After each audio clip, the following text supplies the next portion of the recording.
देखिए, ये हमारा सेक्शन बी है जिसमें हम इन बच्चों के कंटिन्यू निरंतर यहां पर पढ़ाते रहते हैं। और ये सभी बच्चे सेक्शन बी में अब इनका टेस्ट लिया जाएगा। देख के आओ, चलो दूसरी ले लो अभी। तो इनका टेस्ट लिया जाएगा और टेस्ट के बाद अगर इनका रिजल्ट अच्छा आता है तो सेक्शन ए में भेजा जाएगा। लेकिन कुछ बच्चे हमारे सेक्शन ए से बी में आ गए और आप देख रहे हैं जैसे कि ये अच्छा लग रहा है ना, मेहनत पढ़ो मत करो। जे दीपांशी देखो है जो, अब देखो इसमें से भी सेक्शन बी में से हम फिर दोबारा टेस्ट होगा और सी में जाओगे। और फिर दूसरी बात, जो बिल्कुल ध्यान नहीं दे रहे हैं उनकी तो हम छुट्टी, हमें नहीं रखने ऐसे बच्चे। हमें बस वही बच्चे रखने हैं जो पढ़ना चाहते हैं। और मैंने कहा है पढ़ाई हम नहीं कराएंगे, आप स्वयं करेंगे। आपको स्वयं होशियार होना है। ये 5 सवाल दिए हैं, जल्दी कर लिए सभी बच्चों ने? और इसी क्रम में रेगुलर बैठेंगे आप सब और देखते हैं किसको अच्छी सीख मिलती है, कौन अब आगे बढ़ता है, कौन ध्यान देता है। जो बच्चा ध्यान नहीं देगा वो हमेशा पीछे रहेगा और जो गुरुओं का कहना नहीं मानेगा वो तो और ज्यादा पीछे रहेगा। और जो घर पे जाना चाहते हैं मत पढ़ो, सबसे बढ़िया बढ़िया बहुत अच्छा, बिल्कुल मत पढ़ो। तुम लोग इसी लायक हो। आपके माँ बाप किस तरह से आपको पढ़ा रहे हैं आपको कोई ध्यान नहीं है, हैं? ए में पहुंचे थे अच्छे खासे, बताओ बी में आ गए क्या नहीं आ गए? मत करो मेहनत, मत करो। अब यहां से सीधे घर जाओ। यहां भी अगर तुम नहीं पढ़ पाए तो जीवन में कहीं नहीं पढ़ पाओगे। मत पढ़ो, आपके हाथ में है पढ़ना। तो जल्दी देखते हैं। नेक्स्ट चैप्टर हमारा है प्रॉफिट एंड लॉस। भैया बाबूजी, प्रॉफिट एंड लॉस। अरे यार,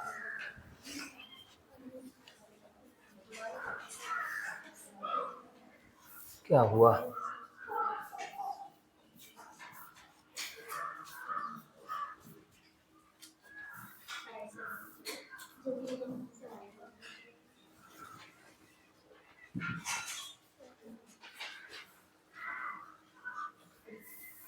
ये बड़े कैसे हो गए, छोटा कैसे हो गया है?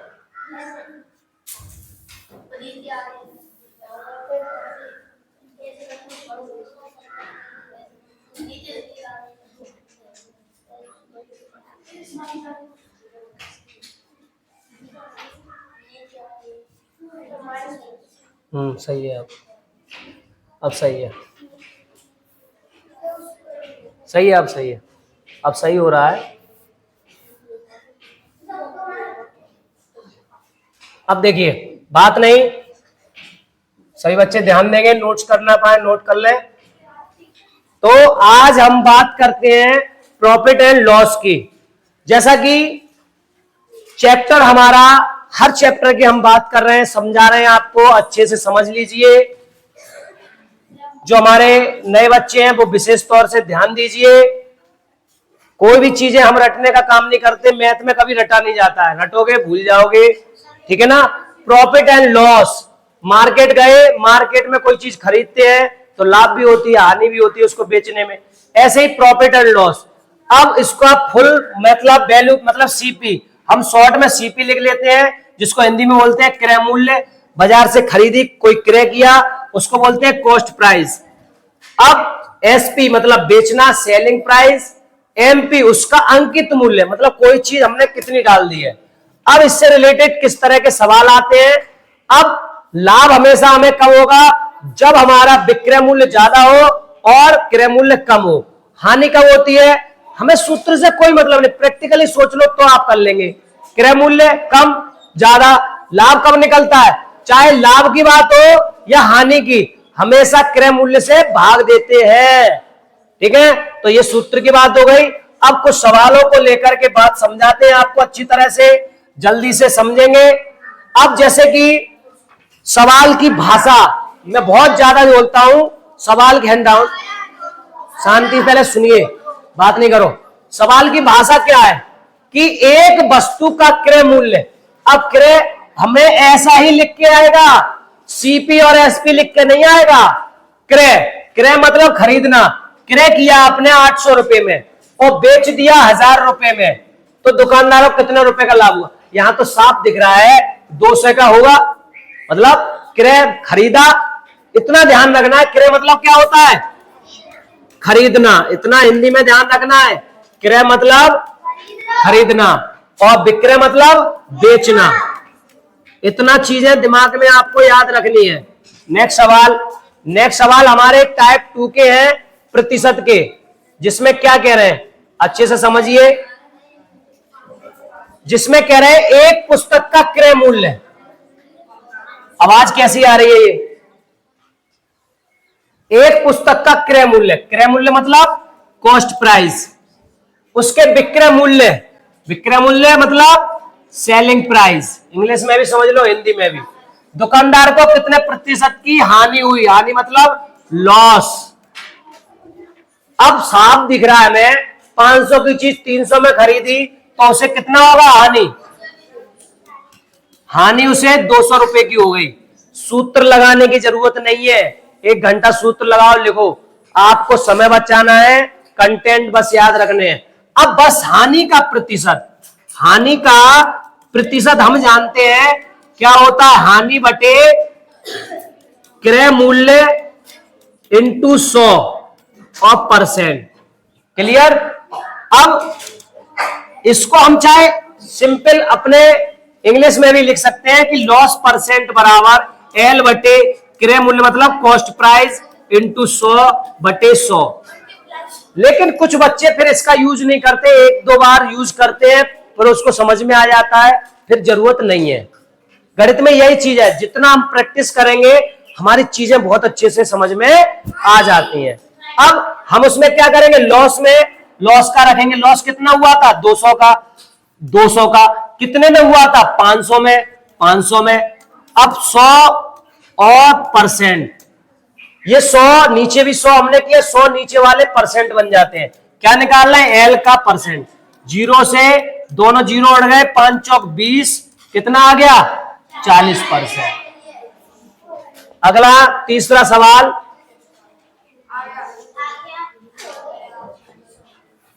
बेटा गौरी नोट कर रहे हो? जो सेक्शन 20 से बच्चे आए वो नोट करते रहे, क्योंकि हमारे अब देखिए फिर से गणित की भाषा। एक घड़ी को 200 में बेचने पर, 200 में बेचने पर, बेच दिया उसने, 200 में सेलिंग कर दिया, 20% की हानि होती है, तो उसका क्रय मूल्य, क्रय मूल्य मतलब कॉस्ट प्राइस। अब कॉस्ट प्राइस पूछ रहा है, ऑलरेडी 200 पर उसको हानि हो गई 20% की।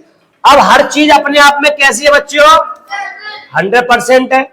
अब आपको 100% में 20% हानि हो जाए तो 80% के तो आपको पैसे मिलेंगे। तो 200 जो अभी 200 रुपए है वो किसके बराबर है? 80% के।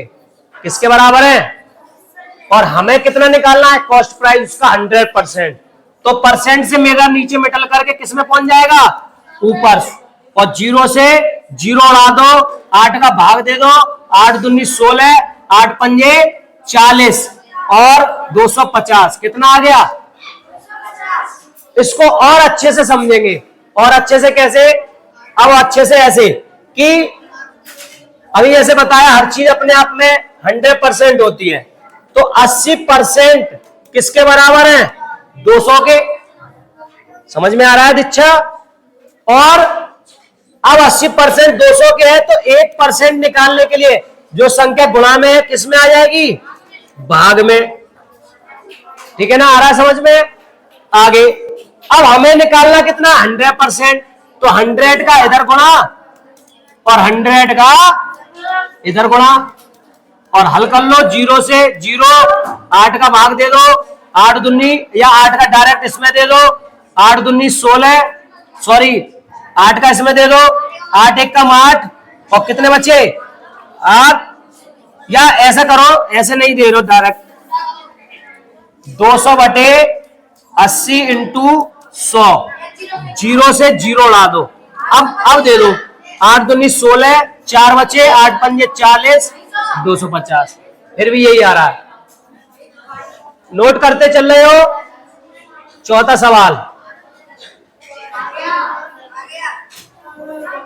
देखिए, सवाल की भाषा बार बार मैं बोलता हूं।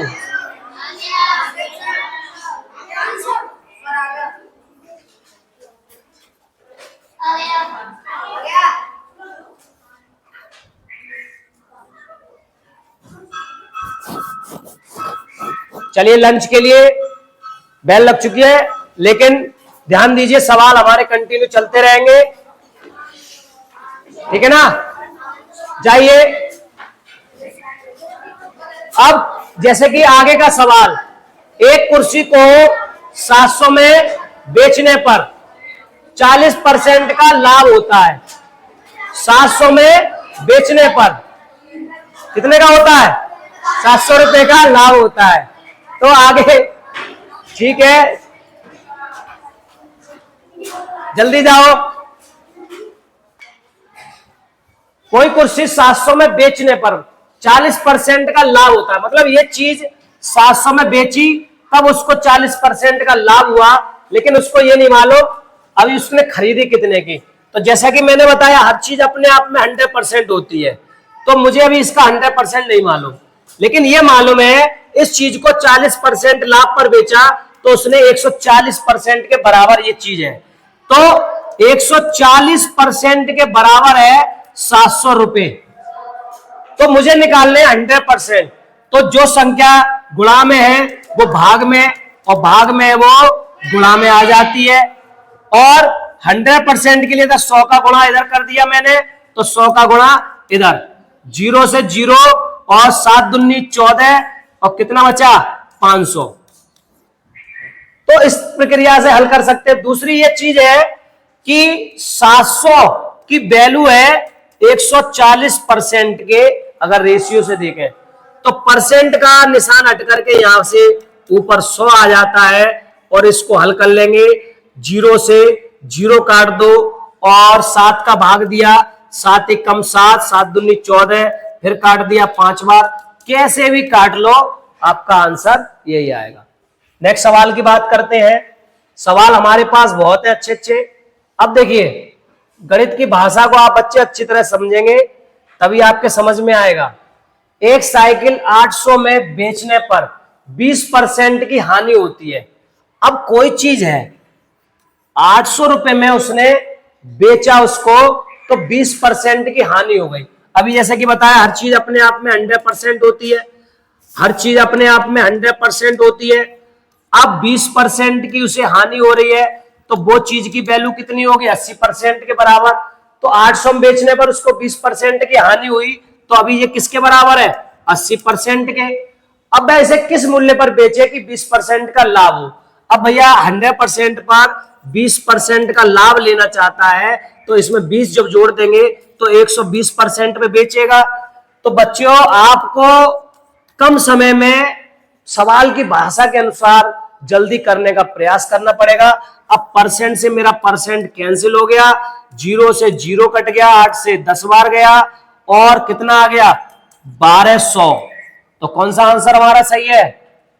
देखिए, यहां पर 1250 हो गया है, ये तीसरा सही है, गलती हो गई है। अगला, नेक्स्ट सवाल, सवाल नंबर अगला है हमारा 6ठा।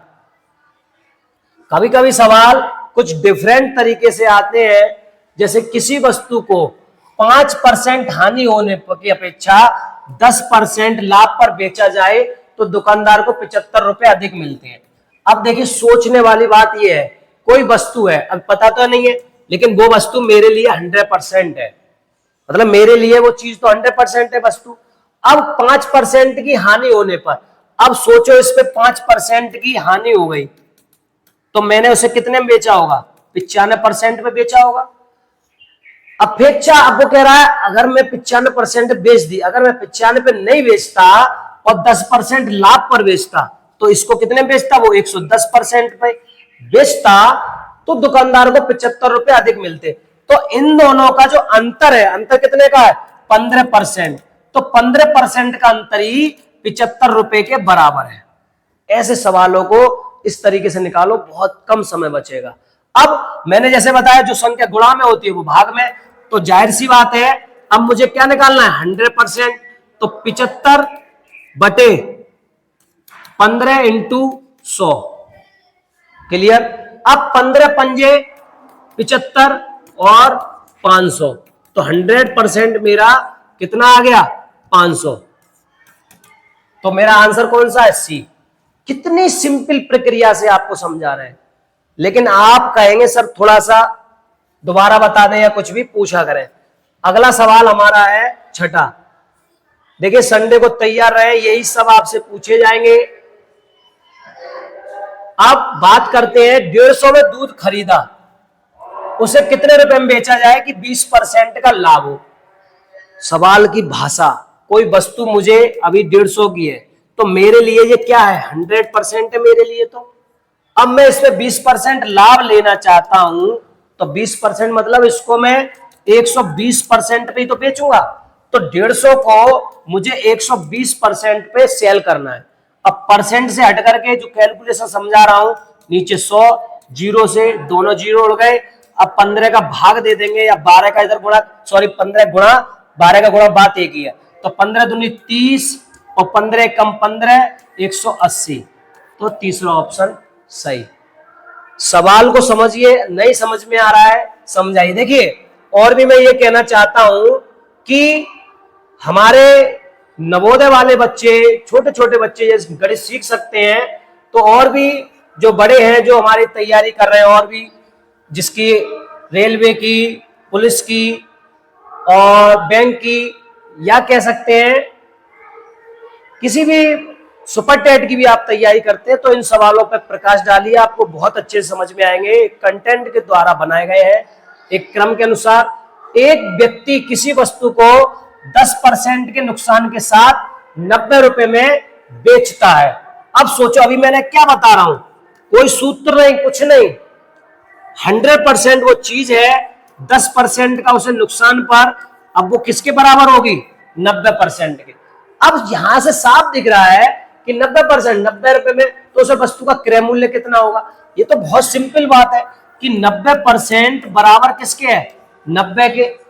अब वो चीज पूछ रहे हैं 100%, तो 100 के लिए 90 बटे जो संख्या गुणा में है वो नीचे 90 इंटू 100। तो 90 से 90 कट गया, 100% कितना आ गया? 100। ये तो खैर सिंपल था सवाल।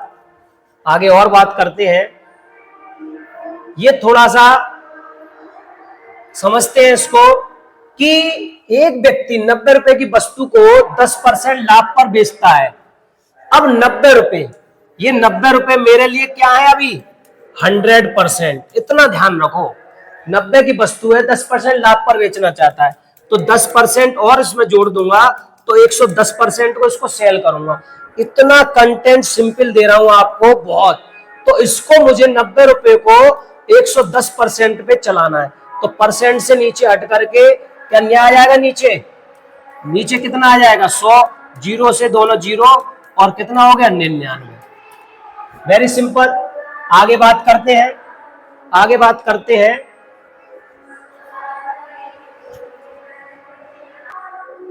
ये सेक्शन हमारा ए है, बहुत अच्छे तरीके से सवालों को समझ रहा है।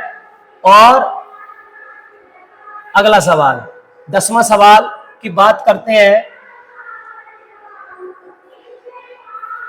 10वें सवाल में क्या है बच्चों कि एक व्यक्ति ने एक पुरानी साइकिल 500 में खरीदी। अब ये 500 रुपए में कोई चीज खरीदी, लेकिन 100 रुपए इसमें मरम्मत के लग गए, लेकिन वो साइकिल पड़ी कितनी? 600 की। तो ये साइकिल 600 की पड़ी। अब वो साइकिल उसने 800 में बेच दी। अब 600 की चीज को, ये मेरा क्या है? Cost price. अब 800 में बेच दी, 800 क्या है? Selling price. मतलब कम में खरीदी, ज्यादा में बेची, तो क्या होगा? लाभ होगा। लेकिन लाभ कितना हो रहा है? 200 रुपए का। कितने का हो रहा है? 200 रुपए का। साफ दिख रहा है, सूत्र लगाने की जरूरत नहीं, घटाने की जरूरत नहीं। लेकिन पूछा क्या है? प्रतिशत का लाभ। तो प्रॉफिट का सूत्र होता है P बटे कॉस्ट प्राइस। हमेशा कॉस्ट प्राइस में से ही भाग देते हैं। तो P कितना है 200। कॉस्ट किसको मानेंगे 600, 500 को नहीं मानेंगे, क्योंकि भाई जो 100 रुपए लगे मरम्मत पे तो उसी पे तो खर्चा आ गया। तो कितना मानेंगे 600 और इंटू 100। अब जीरो से दोनों जीरो मेरे उड़ गए, अब मैं 6 का भाग दूंगा इसमें, ऐसे करके भी काट सकते हैं 100 बार और 3 बार, 100/3%, या मैं 3 का भाग दूंगा तो 33 सही 1/3%। ऑप्शन कौन सा है बी। ठीक है बच्चों, अगला सवाल। इसी तरह से सवाल देखिए आते हैं आपके एग्जाम में।